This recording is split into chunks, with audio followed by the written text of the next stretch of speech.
स्वः तत्सवितुर्वरेण्यं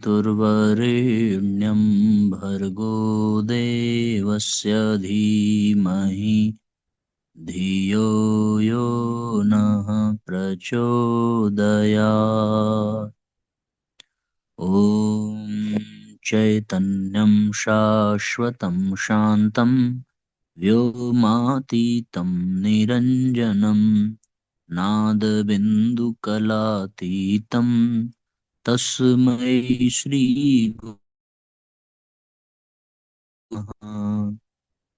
गुरुचरणकमलेभ्यो नमः।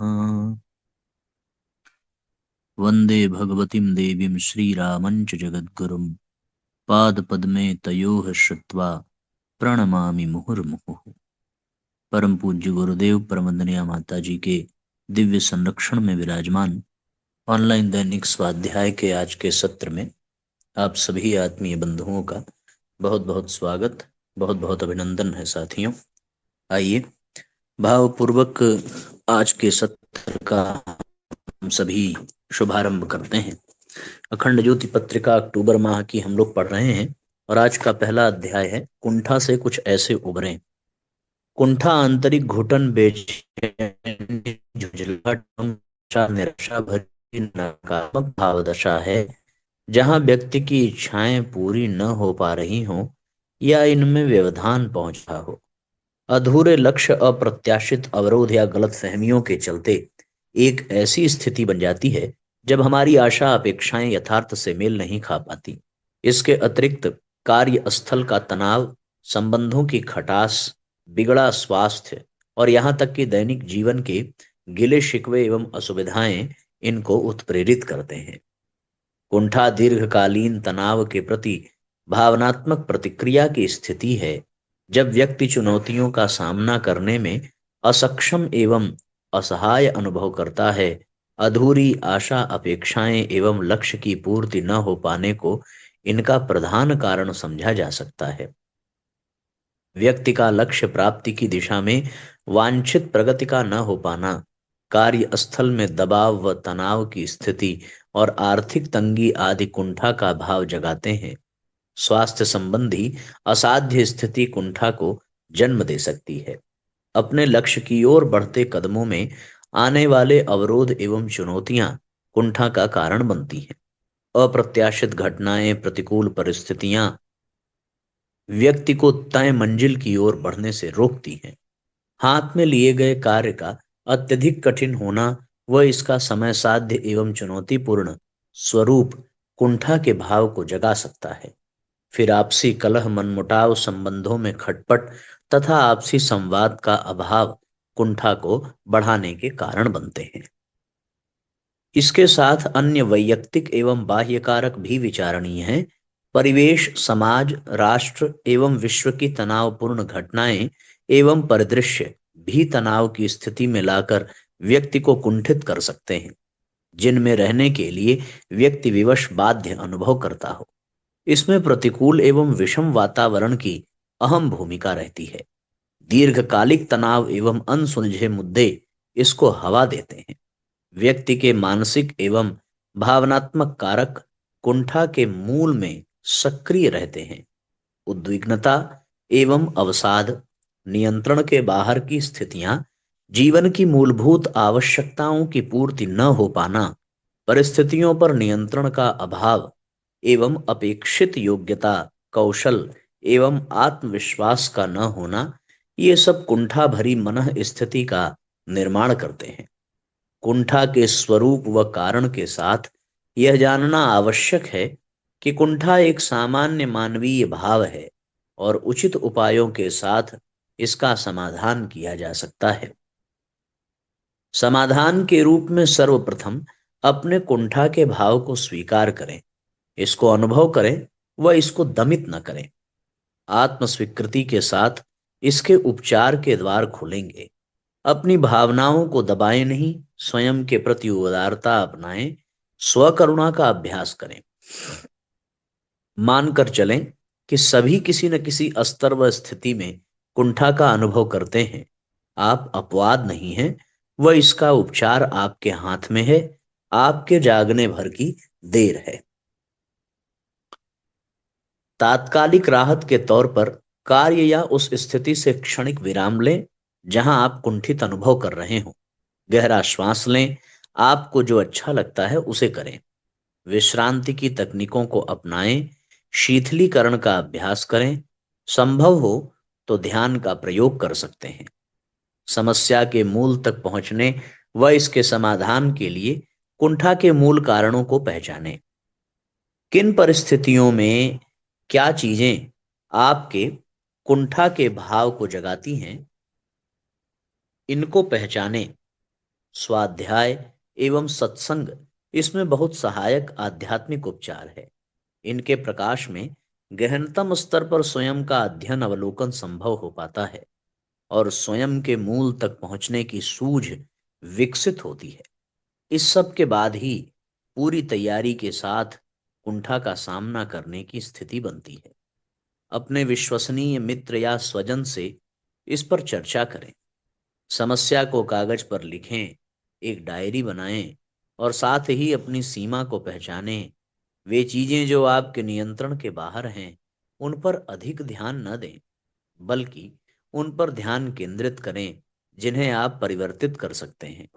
साथ ही ईश्वर पर विश्वास करें कि जो आपके लिए हितकर हैं, वो सब घटित हो रहा है। यदि परिणाम आपके पक्ष में नहीं दिखते, तो हो सकता है कि अभी उसका उपयुक्त समय नहीं है। उचित समय पर सब घटित होगा। बस इंतजार करें और अपने ईमानदार प्रयास में लगे रहें। कुंठा से निपटने की दीर्घकालीन रणनीतियों के अंतर्गत अपनी जीवन शैली पर कार्य कर सकते हैं। नित्य व्यायाम करें, शारीरिक गतिविधियों को जीवन में स्थान दें। इसके साथ एंडोर्फिन हार्मोन स्रावित होता है, जो कुंठा को बढ़ाने वाले तनाव को कम करता है। इसके साथ पर्याप्त नींद लें, समुचित विश्राम करें, वर्तमान में ध्यान केंद्रित रखें और अपने कर्तव्य कर्म में व्यस्त रहें। स्वस्थ जीवन शैली आपको तनमन से सशक्त कर जीवन की चुनौतियों से जूझने की सामर्थ्य देगी। इसके प्रति जागरूक रहें। इसके साथ जीवन से अपनी आशा, अपेक्षाओं को व्यावहारिक बनाएं, जो कि आपके लिए प्राप्य हों। बड़े लक्ष्य को छोटे छोटे खंडों में तोड़ें। परिस्थिति के पीछे के सकारात्मक पहलू को देखने का प्रयास करें। हर घटना से आवश्यक सीख लें व आगे बढ़ें। दूसरों के प्रति कृतज्ञता का अभ्यास करें। अमुक व्यक्ति ने आपके साथ जो उपकार किए हैं, उनको याद करें। दूसरों के साथ अनावश्यक तुलना कटाक्ष में न उलझें।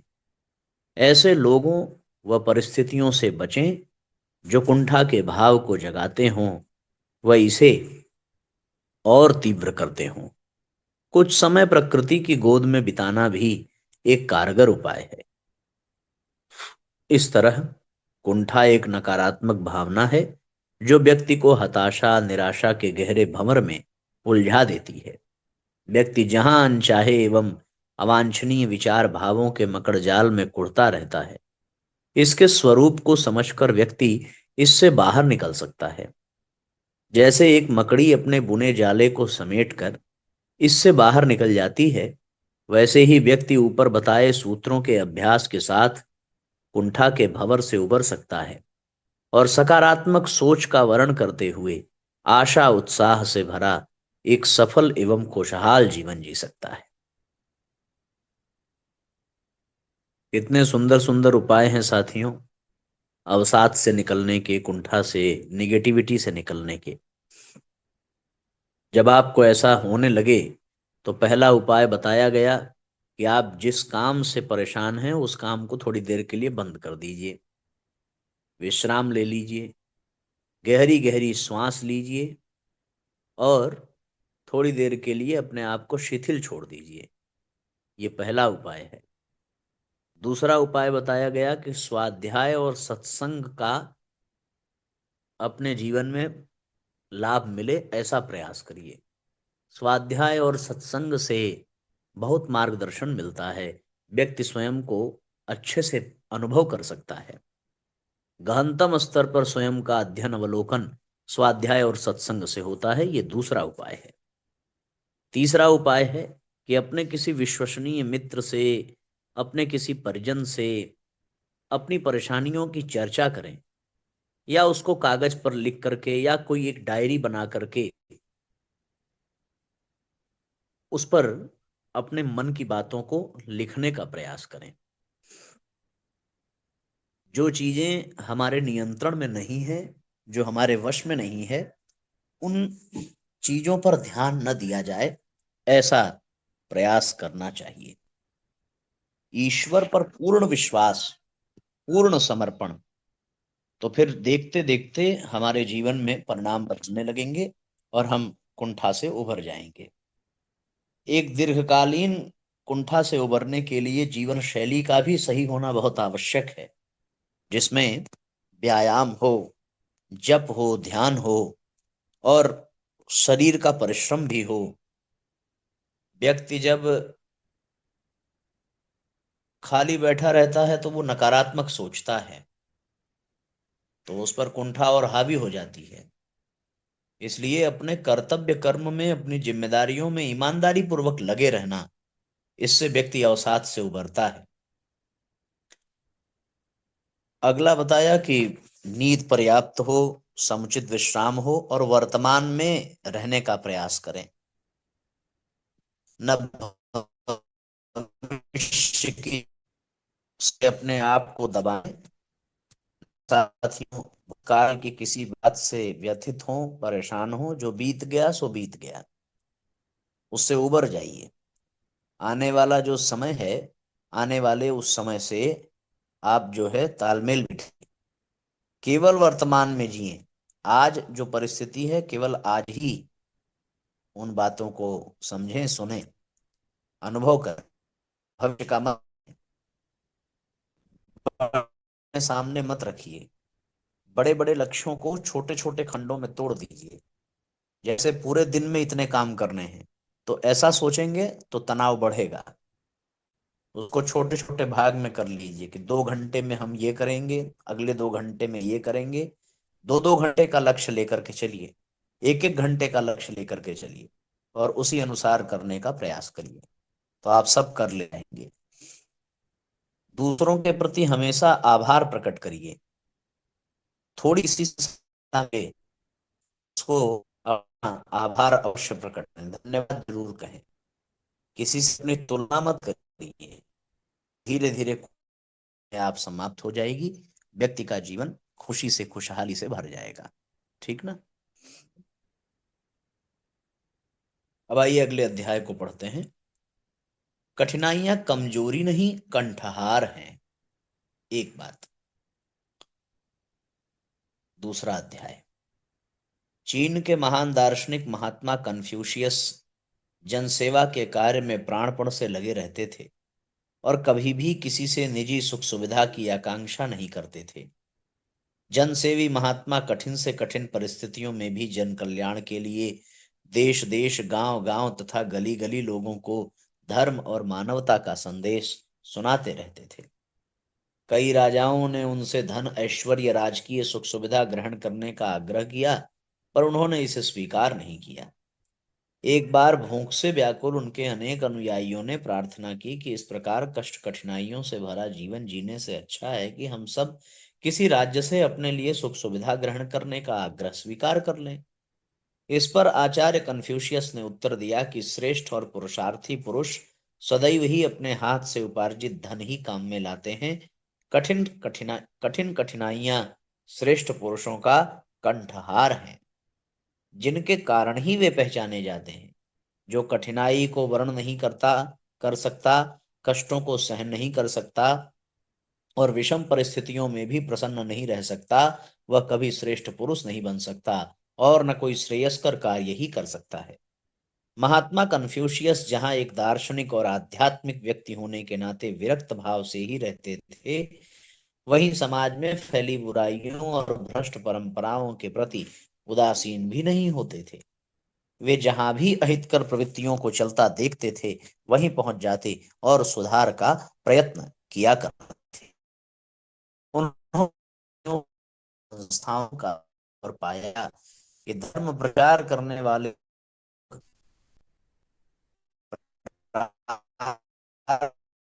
पर उसका पालन कर पाते और शीघ्र ही शिकार बनकर व्रत भंग के दोषी बन जाते हैं और अपने आचरण से धर्म के प्रति जन आस्था की हानि करते हैं।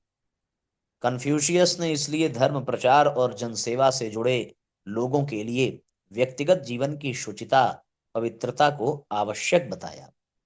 उन्होंने धर्म की आड़ में व्यभिचार को धर्म के लिए हानिकारक बताया। उन्होंने लोगों को भी समझाया कि ब्रह्मचर्य का व्रत लेकर तोड़ने की अपेक्षा यही अच्छा है कि विवाहित होकर पवित्र जीवन जिया जाए और धर्म का कार्य किया जाए। अनियमित ब्रह्मचर्य की अपेक्षा नियमित वैवाहिक जीवन कहीं श्रेष्ठ और धर्म सम्मत है। निष्पृह, निरभिमानी और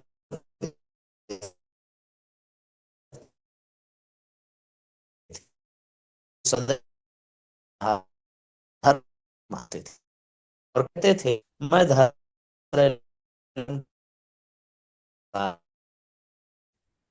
इच्छा है, सम्मान या कोई इच्छा, मैं एक पूर्ण धर्म में आध्यात्मिक सद्गुण जीने का अभ्यास प्रयास किया है। कहा करते थे, मनुष्य को सत्य चाहिए, सत्य नहीं है।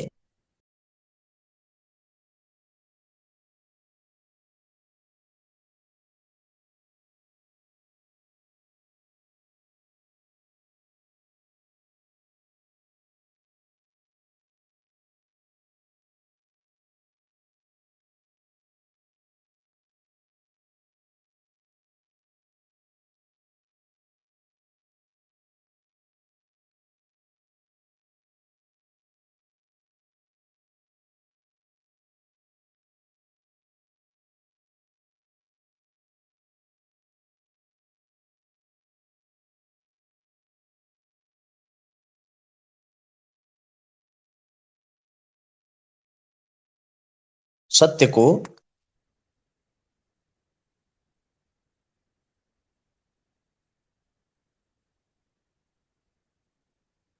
सत्य को जानने के साथ साथ उसे जीना भी आवश्यक है।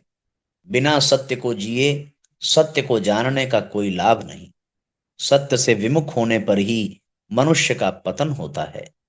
प्रत्येक विचारशील व्यक्ति का यह कर्तव्य है कि वह कभी भी सत्य से विमुख न हो। वह हमेशा आत्मनिरीक्षण करता रहे और अपने अंदर त्रुटियां दिखाई पड़ें तो बिना संकोच उन त्रुटियों को शीघ्रता से दूर करे। अपने दोषों को ढूंढना और उन्हें निकाल देना ही सच्ची वीरता है, बहादुरी है। श्रेष्ठ मनुष्य वह है जो जैसा कहे वैसा ही आचरण करे। मैंने जीवन भर यही प्रयत्न किया कि सद्गुण संपन्न एक पूर्ण मनुष्य बनूं और इसी को मैंने धर्म आचरण माना है। इसी के लिए दूसरों को भी हमने शिक्षा दी है। परिपूर्ण जीवन की व्याख्या करते हुए उन्होंने लिखा है कि इंद्रियों की तृप्ति और व्यक्तिगत महत्वाकांक्षा की पूर्ति से नहीं, वरन मानव जीवन की सफलता इस बात में है कि वह अपनी मानसिक और नैतिक दुर्बलताओं पर विचार करे। जिसने अपने जीवन को अनुशासित और संयमित बनाया है, उसी का जीवन धन्य है। सुख, दुख, सफलता, असफलता और विवेकता में धैर्य, साहस और विवेक से काम लेकर मन की साम्यावस्था को बनाए रखना ही बुद्धिमानी का चिन्ह है। कई राजाओं ने उन्हें सुख सुविधा प्रदान करने का प्रस्ताव दिया, पर धर्म के खातिर उन्होंने कभी भी अपने सिद्धांतों से समझौता नहीं किया।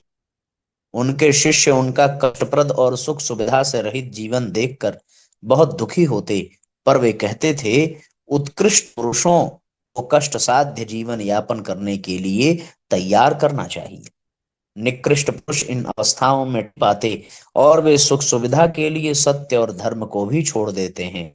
पर मुझे तो अल्पाहार, भूमि शयन और जीर्ण वस्त्रों पर जीते हुए सत्य और धर्म से कभी न होने पर ही गर्व है। यह पाप की कमाई से प्राप्त हुई विलासिता और धूमधाम की वाहवाही की अपेक्षा मेरे लिए कहीं उत्तम है। सत्य और धर्म के प्रति ऐसी अटूट आस्था के कारण ही कन्फ्यूशियस को आज भी चीन ही नहीं बल्कि पूरे संसार में आदर की दृष्टि से देखा जाता है। उनका यीजिंग ग्रंथ आज भी विश्व प्रसिद्ध है।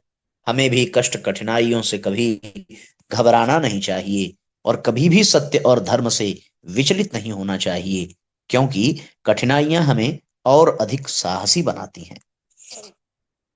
कितनी सुंदर बात कही है साथियों संत कन्फ्यूशियस ने कि जीवन को धर्म से युक्त बनाइए। धर्म का आश्रय लेकर के ही जीवन में आध्यात्मिक सद्गुणों को जीने का अभ्यास और प्रयास करना चाहिए। तभी व्यक्ति सही मायने में मनुष्य बन सकता है। मनुष्य को सत्यनिष्ठ होना चाहिए। सत्य केवल जान लेने भर से ही जीवन धन्य नहीं बनता, सत्य को जीना पड़ता है। सत्य से विमुख होने पर मनुष्य का पतन हो जाता है, पराभव हो जाता है। मनुष्य अपने अंदर की त्रुटियों को ढूंढे और उसे शीघ्रता पूर्वक दूर करे। अपने दोषों को ढूंढ करके निकालना ही वास्तव में सच्ची बहादुरी है। श्रेष्ठ मनुष्य वो है जो जैसा कहे और वैसा ही आचरण करे, उसके कथनी और करनी में कभी अंतर ना हो। जीवन भर संत कन्फ्यूशियस ने यही प्रयत्न किया। उन्होंने इंद्रियों की तृप्ति और व्यक्तिगत महत्वाकांक्षा को कभी महत्व नहीं दिया। नैतिक दुर्बलताओं पर वो सदैव विचार करते रहे और अपने जीवन को अनुशासित और संयमित बना करके जीवन को धन्य बना दिया। दुख सुख सफलता विफलता और विपन्नता संपन्नता सब में मन की साम्य अवस्था यानी मन को समान भाव में रखना। इसलिए उन्होंने कभी भी किसी भी परिस्थिति से बिना प्रभावित हुए अपने जीवन पथ पर निरंतर वो आगे बढ़ते रहे। कष्ट साध्य जीवन यापन करने के लिए हर व्यक्ति को तैयार रहना चाहिए, क्योंकि जीवन में सुख सुविधाएं आती हैं तो जीवन जो है धर्म से पदच्युत हो जाता है और जीवन बेकार हो जाता है। इस तरीके से साथियों ये क्रम निरंतर चल रहा है और ये अध्याय भी आज का पूर्ण हुआ। अब आज के देंगे, आइए गायत्री मंत्र हमारे सारे सत्य को विश्राम। सभी परिजन अधिक से अधिक लोगों तक इन दोनों अध्याय को शेयर जरूर करेंगे। बहुत मार्मिक अध्याय था। ओम भूर्भुवः सवितुर्वरेण्यं भर्गो देवस्य धीमहि धियो यो नः प्रचोदयात्। सभी आपको बहुत बहुत प्रणाम। सबका मंगल हो साथियों। जय राम जी की शुभ रात्रि।